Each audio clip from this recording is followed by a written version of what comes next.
பிப்ரவரி 16ஆம் தேதி இந்திய பாகிஸ்தான் கிரிக்கெட் மோதல். எதிர்க்கட்சிகள் பெரிய கோஷத்தோடு ஆரம்பிக்கிற ஒரு ஆர்ப்பாட்டம் சப்பென்று முடிந்து போவது போல எந்த விறுவிறுப்பும் இல்லாமல் முடிந்து போனது. நேற்றைய தினம் இந்த போட்டியை காண்பதற்காக ஜனாதிபதி அனுர்குமார் திசாநாயக்கவும் கலந்து கொண்டிருந்ததை புகைப்படங்களில் பார்க்கக்கூடியதாக இருந்தது. சட்டம் எல்லோருக்கும் சமம் என்று நாம் பேசிக்கொண்டிருக்கிறோம். இங்கே அடுத்தடுத்து இலங்கையில் பாதாள உலக மோதல் விஸ்வரூபம் எடுத்துக் கொண்டிருக்கிறது. பல மரணங்கள். பாதாள உலகம் தன்னுடைய கோர முகத்தை மீண்டும் காட்டத் தொடங்கிவிட்டது என்று நிறைய பத்திரிகைகள் இன்றைய தினம் எழுதியிருக்கின்றன. சட்டத்தரணிகள் இன்று ஒரு அதிரடி தீர்மானம் ஒன்றை எடுத்திருக்கிறார்கள். மிகவும் கவனிக்க வேண்டிய ஒரு பாரதூரமான ஒரு தீர்மானம் அது. மீண்டும் துப்பாக்கிகள் பேச தொடங்கிவிட்டன என்று சொல்லுகிறார்கள். அக்குரேகுடவில் நடந்த அந்த அதிர்ச்சிகரமான சட்டத்தரணியினுடைய படுகொலை சம்பவத்தினுடைய ஈரம் காய்வதற்குள் தலைநகர் கொழும்பின் இன்னொரு மூலையிலும் களுத்துறையிலும் என அடுத்தடுத்து வெடித்த துப்பாக்கி சத்தங்கள் முழு நாட்டையும் உறைய வைத்திருக்கிறது.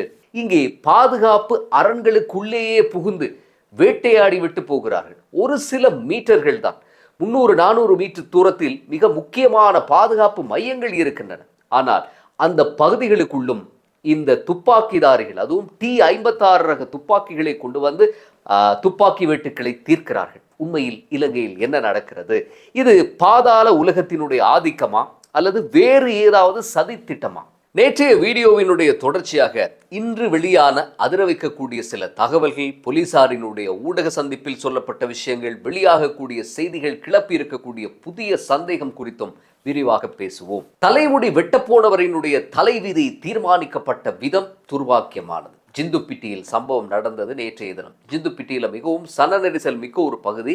அங்கே ஒரு சலூன் கடையில் தலைமுடி வெட்டி கொள்வதற்காக ஒரு 20 வயது இளைஞன் காத்திருக்கிறான். அந்த இளைஞனுக்கும் கொழும்பு பாதாள உலகத்துக்கும் எந்த சம்பந்தமும் இல்லை என்று போலீசார் தகவல் சொல்லுகிறார்கள். போலீசாரினுடைய தகவல் படி இதற்கு முன்னர் எந்த விதமான ஒரு குற்றச்செயலோடும் அவர் சம்பந்தப்படவில்லை, அவருக்கு எதிராக எந்த கேஸும் இல்லை என்று சொல்லுகிறார்கள். திடீரென்று ஸ்கூட்டரில் வந்த 2 பாதாள உலக கும்பலைச் சேர்ந்தவர்கள் கடைக்குள் புகுந்து சரமாரியாக சுடுகிறார்கள். கிட்டத்தட்ட 17 தோட்டாக்கள். அந்த இடத்திலேயே அந்த இளைஞன் சரிந்து விழுகிறான். 4 பேர் படுகாயம் அடைகிறார்கள். உண்மையில் அந்த துப்பாக்கிதாரி குறிவைத்தது அந்த செலூன் கடையினுடைய உரிமையாளரான ஸ்டான்லி என்பவரை. இவர் இந்தியாவில் தலைமறைவாக இருக்கக்கூடிய பூக்குடு கண்ணா என்ற பாதாள உலக தலைவனின் எதிர்கோஷ்டியைச் சேர்ந்தவராம். யானை சண்டையில் எறும்பு நசுங்கிய கதை போல ரவுடிகளினுடைய ஈகோ மோதலில் ஒரு அப்பாவி உயிர் பலியாகி இருக்கிறது. கொலையாளிகள் வந்த ஸ்கூட்டர் கொழும்பு டேம் வீதியில் கைவிடப்பட்ட நிலையில் மீட்கப்பட்டது. அது தொடர்பான CCTV காணொலியும் கூட செய்திகளில் வெளியாகி இருந்தது. நம்பர் பிளேட்டும் கூட போலியானது என்று சொல்கிறார்கள். அது ஒரு பைக். அதே நேரம் களுத்துற வடக்கில் வாடியமங்கட பகுதியில் ரயில் நிலையத்துக்கு அருகில் உள்ள ஒரு உணவு கடையில் அதன் உரிமையாளர் சுட்டுக் கொல்லப்படுகிறார். 33 வயதான இவர் மீது போதைப் பொருள் குற்றச்சாட்டுகள் இருந்ததாக சொல்லப்படுகிறது. இங்கும் மோட்டார் சைக்கிளில் வந்தவர்கள் கடையின் முன்னால் வைத்து தீர்த்து கட்டிவிட்டு தப்பி இருக்கிறார்கள். அவர்களின் வண்டி பண்டாரகமவில் மீட்கப்பட்டது. அது 2வது பைக். ஒரே நாளில் அடுத்தடுத்து 3 சம்பவங்கள். இதனால் தான் எதிர்க்கட்சி தலைவர் ஒரு மேடை நிகழ்வில் பேசும்போது இலங்கை ஒரு சிகாகோவாக மாறிவிட்டதா என்று கேள்வி எழுப்பியிருந்தார். அடுத்து சட்டத்தரணிகளை கொதித்தெழச் செய்த சம்பவம், அக்குரேகுட சட்டத்தரணி கொலை. இப்போது நாம் நேற்றைய வீடியோவில் பார்த்த அந்த பிரதான வழக்குக்கு வரலாம். சட்டத்தரணி புத்திக்க மல்லவாராச்சி மற்றும் அவருடைய மனைவியின் படுகொலை. கொலையாளிகள் எத்தனை நேர்த்தியாக திட்டமிட்டிருக்கிறார்கள் பாருங்கள். தலங்கமவில் கொலையை முடித்துவிட்டு ஏறத்தாழ 100 கிலோமீட்டர்களுக்கு அப்பால் உள்ள காலி பத்தேகம பிரதேசத்துக்கு அந்த காரை கொண்டு சென்றிருக்கிறார்கள். அங்குள்ள அகலிய முல்கட பாலத்துக்கு அருகில் வைத்து அந்த கார் தீக்கிரையாக்கப்பட்டிருக்கிறது. தடயங்களை அழிப்பதில் இவர்கள் விஞ்ஞானிகளாகவே மாறிவிட்டார்களா என்று கேட்க தோன்றுகிறது. முக்கியமான ட்விஸ்ட் என்னவென்றால், கொலை நடந்த இடத்தில் காரின் நம்பர் பிளேட் விழுந்திருக்கிறது. அது அந்த வாகனத்துடையது அல்ல, வேறு ஒரு வாகனத்தின் நம்பர் பிளேட்டை பொருத்தி கொண்டு வந்து வேலை முடிந்ததும் விழுந்த நம்பர் பிளேட்டையும் கூட கவனிக்காமல் அவர்கள் பத்தேகம வரை சென்றிருக்கிறார்கள். இப்போது 12 போலீஸ் குழுக்கள் சந்தேக நபர்களை துரத்தி கொண்டிருக்கின்றன. 4க்கும் மேற்பட்டவர்கள் குறித்து சந்தேகம் எழுந்திருக்கிறது என்று போலீசார் சொல்கிறார்கள். அவர்கள் போலீசாரினுடைய கண்காணிப்பு ரேடாருக்குள் இருக்கிறார்கள். கொலைகளுக்கு பயன்படுத்தப்பட்ட வாகனங்கள் 3ம் கண்டெடுக்கப்பட்டிருக்கின்றன. 3வது கார், அது எரிந்த நிலையில் சாம்பலாகி ஒரு சில பாகங்கள் மாத்திரமே தெரியக்கூடிய விதத்தில் கண்டெடுக்கப்பட்டிருக்கிறது. இந்த சம்பவத்தோடு தொடர்பு பட்டவர்கள் ஒரே கோஷ்டியா வெவ்வேறு கோஷ்டியா என்று நமக்கு சந்தேகம் எழுகிறது. ஆனால் முன்பு போல அல்லாமல் வாகனங்களை கைவிட்டு ஓடுகிறார்கள் என்பது மாத்திரம் தெரிகிறது. இது அவர்களுக்குள் இருக்கக்கூடிய ஒரு ஒற்றுமையாக நாம் பார்க்கலாம். ஒன்று, முன்பு இது போன்ற சம்பவங்களின் போது கைதானவர்கள் இந்த வாகனங்களினாலேயே கைதானது குறித்தும் பல சந்தர்ப்பங்களில் நாம் பேசியிருக்கிறோம். பெரும்பாலான ஊடகங்களில் எழுப்பப்பட்டிருந்த சந்தேகம், சட்டத்தரணி புத்திக்க தனது கட்சிக்காரரான கரந்தனிய சுத்தாவை காட்டி கொடுத்ததால் தான் கொல்லப்பட்டார் என்று செய்தி வந்ததுதான். ஆனால் இன்று போலீஸ் ஊடக பேச்சாளர், ஒரு சட்டத்தரணி எந்த குற்றவாளிக்காகவும் ஆஜராகலாம், அது அவருடைய உரிமை. ஆனால் இந்த சட்டத்தரணி கரந்தனிய சுத்தாவோடு எந்த ஒரு விவகாரத்திலும் தொடர்பு பட்டவர் என்பதற்கு உத்தியோகபூர்வமான தகவல் இல்லை. ஆனாலும் இந்த சட்டத்தரணியை நாங்கள் முன்பு ஒரு முறை போதைப் பொருள் தடுப்பு பிரிவு விசாரணைக்கு அழைத்தோம். ஆனால் அது ஒரு விளக்கம் கேட்பதற்காகத்தானே தவிர அவர் ஒரு குற்றவாளி என்பதால் அல்ல என்று சொல்லியும் அங்கு ஒரு விளக்கம் கொடுத்திருந்தார். இங்கு சமூக வலைத்தளங்களில் பிரபலமான பாரத தென்னக்கோன் ஒரு வாதத்தை முன்வைக்கிறார். இந்த கொலைக்கு முற்றிலும் வேறு ஒரு கோணத்தை அது கொடுக்கிறது. இதை நாம் உன்னிப்பாக கவனிக்கலாம். அவர் சொல்லக்கூடிய விஷயம் இதுதான்: எல்லோரும் கரந்தனிய சுத்தாதான் கொன்றார் என்று முடிவெடுத்து விடுகிறார்கள். மரண சான்றிதழ் வரும் முன்பு சரித்திர சான்றிதழ் எழுதாதீர்கள் என்று சொல்லி அவர் சொல்லுகிறார். ஏனென்றால் கொல்லப்பட்ட சட்டத்தரணி புத்திக்க மல்லவாராச்சி 2022 ஆண்டு மகேஷ் என்ற ஒரு பாதாள உலக நபருக்காகவும் வாதாடினார். இந்த மகேஷ் யார் தெரியுமா? போலீஸ் விசேட அதிரடிப்படையினரால் கைது செய்யப்பட்டு ஆயுதங்களை காட்டச் சென்ற போது சுட்டு கொல்லப்பட்டவர். அந்த வழக்கில் தனது கட்சிக்காரரான மகேஷை STF வேண்டுமென்றே சுட்டு கொன்றதாக சட்டத்தரணி புத்திக்க மிக கடுமையாக வாதாடினார். இது போலீஸ் மற்றும் STF தரப்புக்கு அவர் மீது ஒரு கோபத்தை உண்டாக்கி இருக்கலாம் என்பதுதான் பாரத தென்னக்கோன் முன்வைக்கக்கூடிய கருத்து. ஆகவே இது வெறும் பாதாள உலக மோதலா அல்லது சட்டத்தரணிக்கும் பாதுகாப்பு துறையினருக்கும் இடையில் இருந்த முரண்பாட்டின் விளைவா என்ற கேள்வியையும் அவர் எழுப்புகிறார். இந்த இரட்டை கொலை சம்பவம் இலங்கையின் சட்டத்தரணிகள் சங்கத்தை கொதித்தெழச் செய்திருக்கிறது. கிட்டத்தட்ட 14 ஆண்டுகளுக்கு பிறகு சட்டத்தரணிகள் சங்கத்தினுடைய உறுப்பினர்கள் ஒன்று கூடியிருக்கிறார்கள். தன் இனத்தை அடித்தால் வேங்கையும் அழும் என்பார்கள். ஆனால் சட்டத்தரணிகள் அழுவதை விட ஆக்ரோஷமாக களத்திலே இறங்கி இருக்கிறார்கள். நேற்று கொழும்பில் கூடிய சட்டத்தரணிகள் சங்கத்தின் அவசர கூட்டத்தில் ஒரு அதிரடி முடிவு எடுக்கப்பட்டிருக்கிறது. அதாவது இன்றைய தினம் February 16 இலங்கையில் இருக்கக்கூடிய அனைத்து நீதிமன்றங்களிலும் சட்டத்தரணிகள் நடவடிக்கைகளில் இருந்து விலகி இருக்க போகிறார்கள். கடந்த 14 வருடங்களில் இல்லாத அளவுக்கு ஒரு பாரிய எதிர்ப்பை இவர்கள் காட்டப் போகிறார்கள். சட்டத்தரணிகள் சங்கத்தினுடைய தலைவர் ரஜீவ் அமரசூரிய மிக தெளிவாக ஒரு விஷயத்தை சொல்லி இருக்கிறார். எங்களை, அதாவது சட்டத்தரணிகளை பாதுகாக்க வேண்டியது அரசின் கடமை.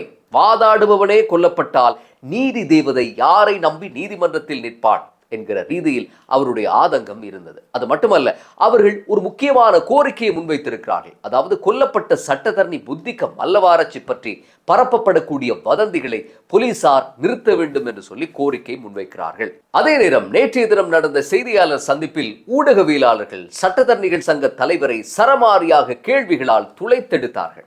அந்த கேள்விகளும் பதில்களையும் நான் உங்களுக்கு தருகிறேன். ஊடகவியலாளர் ஒருவர் முதலில் கேட்கிறார்: ஒரு மோசமான குற்றவாளிக்கு, அதாவது கரந்தனிய சுத்தா போன்ற ஒருவருக்கு பாதுகாப்பு கொடுப்பதன் மூலம் சட்டத்தரணிகளாகிய நீங்களே உங்களுக்கு ஆபத்தை வரவழைத்துக் கொள்கிறீர்கள் தானே என்று கேட்டார். அதுக்கு சட்டத்தரணிகள் சங்கத்தினுடைய தலைவர் சொன்ன பதில்: இல்லை, இது தவறான கருத்து. எமது சட்டத்தரணி தொழிலில் நெறிமுறைகள், எத்திக்ஸ் இருக்கின்றன. எந்த ஒரு மனிதனுக்கும் அவன் எவ்வளவு பெரிய குற்றவாளியாக இருந்தாலும் சட்ட உதவி பெற உரிமை உண்டு.